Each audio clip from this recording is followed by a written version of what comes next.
কোরআনুল কারীমের সূরা বাকারার মধ্যে আছে, কোন ব্যক্তিকে জিনে ধরলে, ভূতে ধরলে, যেরকম সে এলোমেলো কথা বলে, আউলা জাউলা কথা বলে, চোখ টোক বিভিন্ন দিকে ঘুরায়, মাথা মুতা লাড়ে, কসম আল্লাহর কোরআনে আছে, আল্লাহ তাআলা বলেন সুদখোর কিয়ামতের দিন এইভাবে মাতালগ্রস্ত জিনে ধরুই না ভূতে ধরুই না মানুষের মতো দাঁড়াবে।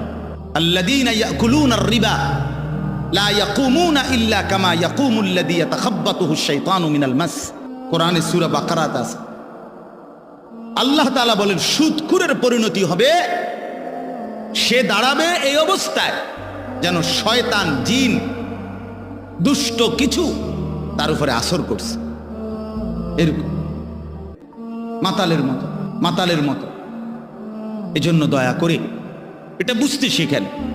প্রসঙ্গক্রমে বললাম এটা ভাবতে শিখেন।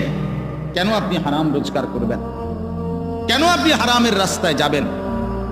একটা কথা জরুরি মনে রাখেন বাপ, আল্লাহ তাআলা কোরআনুল কারীমের মধ্যে আছে দুইটা আয়াত, একই রকম আল্লাহ বলছে।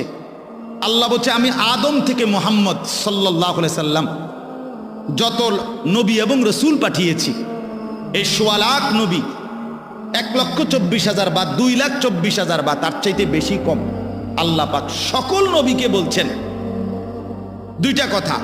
এক, তোমরা হালাল খাও, অতঃপর আমি আল্লাহর বন্দেগী করো, অতঃপর আমার বন্দেগী করো।